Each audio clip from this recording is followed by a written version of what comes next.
Hey everyone, welcome back here to my channel where I play Zoo. Today we have the new area DLC and I started building right away, and this is of course for the sand cat. This is my new zoo called Smalzie Zoo because I don't have any imagination. It will be my zoo specifically dedicated to smaller animals. Roughly all of them are under 50 kilos and otherwise just small in every sense of the word. So yeah, welcome. But today we focus on the sand cat. So if you want to see how I built this habitat or learn more about the sand cat, then please keep watching. And because this is Smalzie Zoo, we are not only building for small animals but also small habitats. So I measured up the habitat beforehand, which I normally do not, and therefore accidentally make way too big habitats. This one is just around 500 square meters because I know when I add stones and foliage and such, that will take some away from it. I think it's just under 400 square meters that 2 adult sand cats and 4 offsprings need, and the 4 offsprings is the maximum number of offsprings sand cats, according to the game, has at once. Sand cats are of course these beautiful felines, so they are of course both in the Felifamilia suborder, the Felidae family, and the Feline subfamily. For genus, we actually have 21 cats within the Felis genus, and I think it's all of the cats in the Feline subfamily. This is, for instance, the black-footed cat, which is the smallest cat in Africa. Then we have the African wildcat, the sand cat, of course, wildcat, jungle cat, the Scottish wildcat, Asiatic wildcat, Chinese mountain cat, Southern African wildcat, a lot of wildcats. But it is these more domesticated cat-like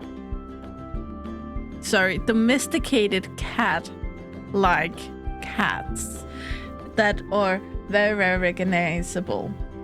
And there is still a few differences in between. For instance, the Scottish wildcat looks very much like a tabby cat with a little goofy face and these very unkempt hair, where the jungle cat, for instance, have this very short hair, have this tan color, and all of their limbs are very long. So there is difference in between these Felis genuses cat, but overall they would all look like different kinds of domesticated cats, which would be enough to confuse most people, I believe.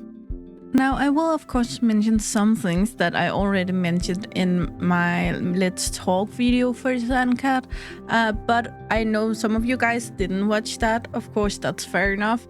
And at the same time, I kind of need to say it again if it goes into something I have gonna mention later in the video, so we are on the same page.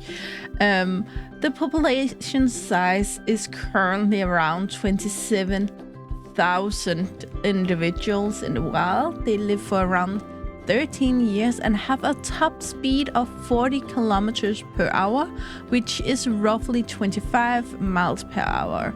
They have a size of they weigh between 1.5 to 3.4 kilos, which would be between 3.3 to 7.5 pounds. Here, keep in mind that that is what a domesticated cat can weigh, but again, some of us have fat cats, some have very skinny cats, and some breeds of cats are just naturally smaller or thinner than others, but roughly a house cat size. The sand cat is a smaller cat. Again, it is in the smallest family and subfamily of cats, Feline. which automatically categorize it as small.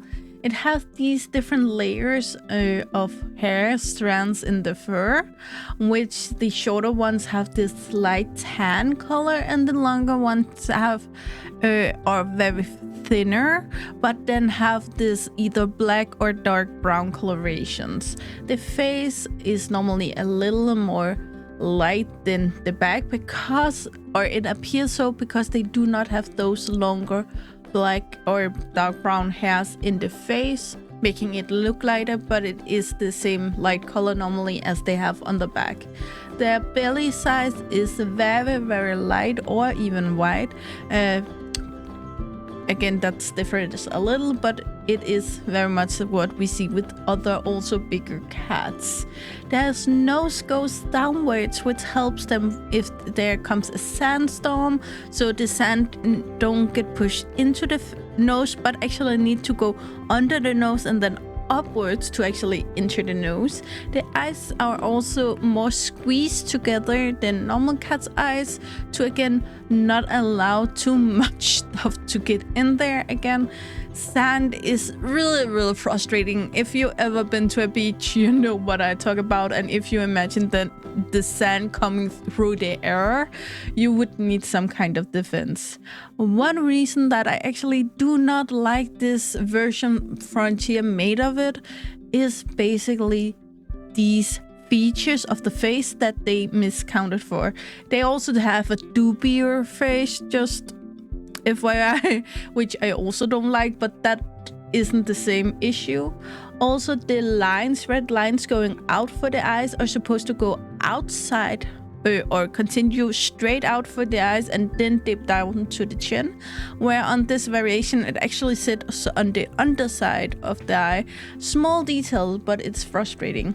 The legs are also supposed to appear thicker than they do here. They are not supposed to be thicker, but appear thicker because they have these extremely thick fur on the legs, on the paws, and even under the paws to make sure that this hot sand don't burn it when they walk around in the sand or even if they lay down in the sand. This is basic protection. That's also if you see anything recorded in the Sahara Desert, for instance, you will see the native people be very much covered, even though people like me think we're going south, so we're gonna have less clothes on.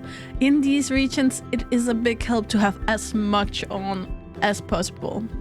The sand cat actually wasn't discovered before 1858. This have actually affected both how many people know about them. I never heard about them before, to be honest. And at the same time, it's also actually affect the number of them we have in zoos, because even though we saw them back then, well, we already have animals in zoos that bred, and we have a lot of animals in the zoo at that point. We didn't bother with which animals we had or the story behind the animals back then. We just wanted a number of animals to make it exotic so people would pay. That was the deal about a zoo back then. So people really didn't care before the 1940s, where people actually started to discover and learn about these different things about, oh, some animals actually like to bathe, some animals actually need to spread their wings, some animals actually need more space. All of that didn't come before the 1940s, and we didn't start research any animals in a zoo-like sense before that. So therefore it actually wasn't before the 1970s that these adorable cats was caught and brought into zoos worldwide, which is kind of interesting again because so many animals we had in zoos for hundreds and hundreds of years, but these have only been in zoos for 50 years. Now, it seems weird, I know, with the eyes we have today. Why did we have to have them in zoos? Wouldn't it be better just to leave them out there? That's a whole other conversation, but it does tell a certain story that we haven't had them in captivity for a while, and therefore we will also have less information about them than we have for animals we have had double the time to research. And now we come to another point where Frontier did mess up a little bit, and I'm sorry, it's not to be mean to them or anything like that. It's just some of these informations are important, I believe so anyway, for building a habitat. So it rubs me the wrong way when we don't get these kinds of information. Frontier though did mention that in their Zoopedia that sandcats are living both in Africa and Asia, and that they say that they live in the desert biome, and that's it. The thing is though, they live, it's true, both Africa and Asia, and these countries would be Algeria, Chad, Egypt, Iran, Iraq, Jordan, Kazakhstan, Kuwait, Mali, Mauritania, Niger, Oman, Saudi Arabia, Sudan, Syria, Turkmenistan, United Arab Emirates, Uzbekistan, Western Sahara, Israel, Pakistan, and Yemen. And these are not all deserts. However, they do live in dunes, which is not necessarily deserts, or deserts are not necessarily dunes, but it is these sandy kind of wave patterns that the sand in, for instance, deserts will lay. We, for instance, see these in movies like Tintin or Aquaman or something like that, where we have seen the sand actually getting pushed up and make these kind of waves and hills. It's not that there's naturally hills, it's just the way the wind pushes the sand to lay. And it's actually the same way the wind also affects snow areas where I live. If it's dry snow and it's allowed to stay there for a while untouched and unmanipulated in any way, then they will also make these same windy waves when they move around. So that's where the sandcat lives. However, it's not only in the arid climate zones. I know Plant Zoo mixes it in and calls it desert, but they do also live both in the temperate and tropical climate zones. This doesn't mean tropical forest, green, everything around, but it is in a more humid climate zone, and also in a climate zones where the weather changes a lot around. They did go down to, I think, 3 degrees Celsius in the game. Though remind you that a lot of deserts gets really, really, really cold at night, even to freezing degrees, so they would be able to survive colder. They probably wouldn't like to, but they would survive it.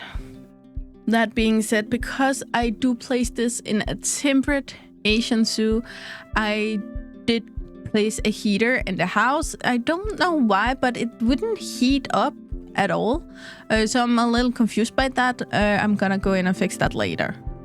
You will see me in this video try a little bit and it just don't work. So we're gonna, work backwards and forwards with that. This sandcat is like most cats, just don't like each other. That's the base of it.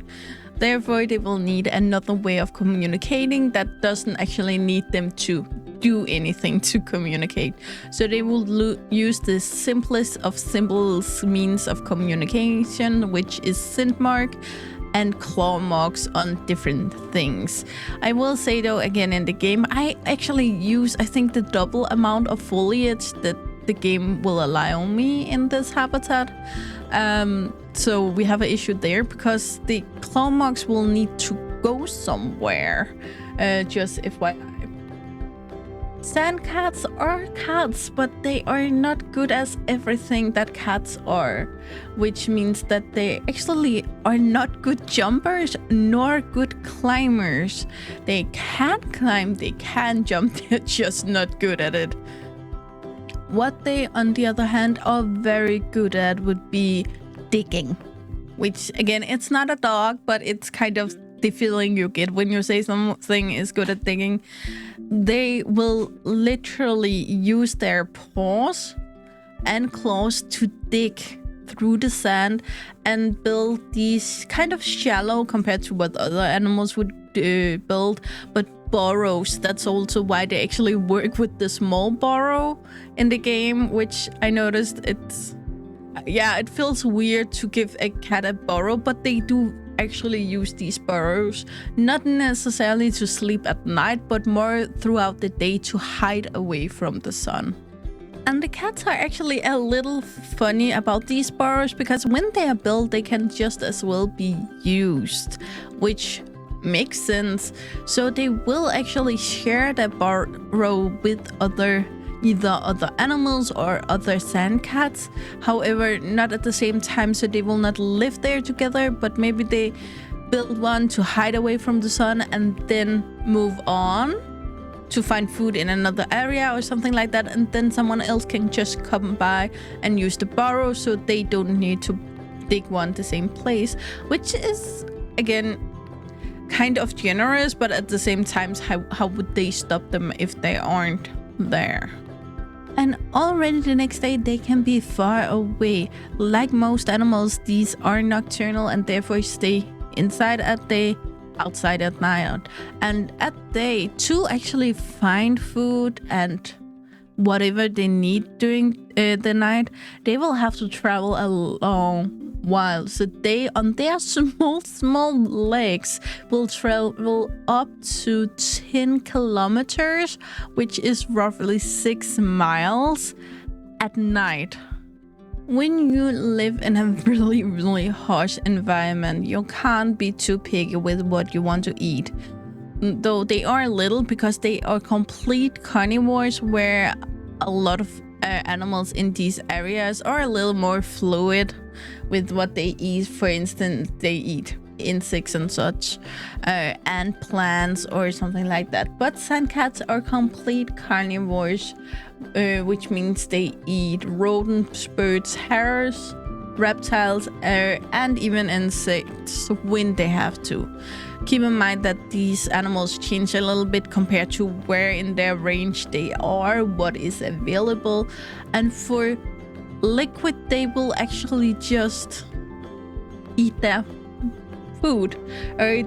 However, they will be sure to eat everything. For instance, some of the body have more water in it than others, but for us humans, for instance, I think we have roughly 60 to 70% of our body is liquid, which is actually what enables these sand cats to survive the deserts. They will simply only survive on what they get through the food they eat. Again, therefore, some of this food are much better than others. Again, reptiles do not hold a lot of water compared to what some birds and hares and rodents would do. And again, insects are very small, so you would have to eat a lot of them.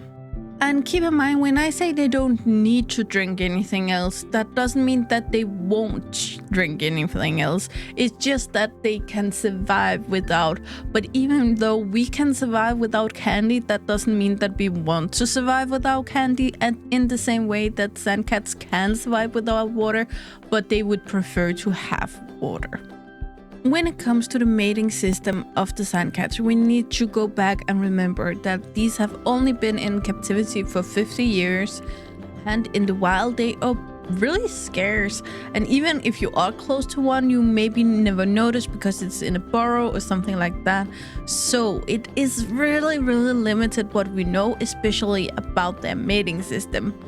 But what we actually do know is that to find a mate, they communicate a little more than just scent marks and scratches.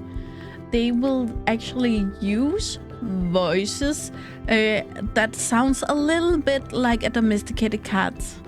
They can also use these otherwise, for instance with the kittens or something like that, but they have a specific sound described here as a high-pitched, loud barking sound that they actually use to attract the opposite sex to them.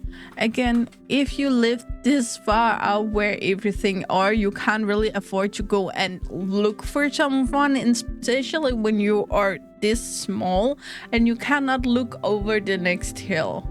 Then you kind of need to use something else to make sure other individuals know you're there, which for instance could be these calls or barks. Here on the website they write, and again link below, but they write here, living solitary life except during the breeding season may mean that these cats are polygamous. It seems that their hearing is important for communication during the breeding season. And here it's of course clear to see that this is guesswork. So again, they have reason for believing these things clearly, but they do not have firm proof of it. The mating season also appears to be changing based on where they live. For instance, in Sahara, they mate from January to April, but in Turkmenistan, they only mate in April. And in Pakistan, they mate from September to October. This could either mean that the mating season is that different from area to area, but it could also simply mean that they mate year-round and we just haven't noticed. Again, a lot of this is guesswork. What we are a little more sure about is the fact that the pregnancy will last for between 59 and 63 days, and they will get between 2 and 4 kittens that will be independent after roughly 6 to 8 months, and they will be completely mature already after 9 to 14 months. Added to this, I can also just tell you that the female sand cat is called a queen and the male cat is called a tomcat. Yeah, clearly the female won on that one. The sand cat have a few issues at this point, one being simply that their habitat are being destroyed. Again, it's a little difficult to do a lot with the other option is basically to stop development in these countries. I take it a little lightly because these are least concerned animals, their numbers are strong, they're doing fine, so therefore I can be a little more okay with this compared to some animals where I'm a little mad at it because the animals are so rare. But here it's the least concerned animal, so again, I wouldn't stop a country's development over this. They, however, do also have other issues, such as they are hunted for sports, which literally is hunting them without reason. It's not because they are an issue, it's not because you're gonna eat them because there's no meat on them, it's just for fun, which I'm really mad about. That's really pissing me off, to be honest. They are also easy targets based on the fact that they are cats, and even though they do use their burrowing through today, they are still cats, so they will also find a nice rock and lay on and sunbathe, and then it's hard not to get shot when someone is trying to kill you. Furthermore, they are not aggressive and not big enough to actually be a threat for the hunters in any way, so anyone can hunt them. You do not need a lot of skills or knowledge about nature to be able to catch them. They are also cats, so they have two very, very big issues that still is our fault, which I'm not a fan of, but it's what it is. It's the fact that there is both domestic and feral cats and dogs in these areas that either can compete with them, prey upon them, or transmit diseases to them. Again, a lot of cats can hold the same diseases, just like a normal house cat can get a disease from a fox or a wild cat in your area. It goes both ways. The difference is if your cat gets sick, you're gonna take it to a vet. No one is gonna take a sand cat to a vet, sadly. However, I can see the cinematics have begun, so enjoy them and I will come back afterwards.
Okay guys, that's all I got for you today. I really hope you enjoyed it, and as always guys, you know the drill. Like, subscribe, and turn on the bell notification so you know the next time I upload a video. I really hope to see you again, either in the comments below or in the next video. Bye guys.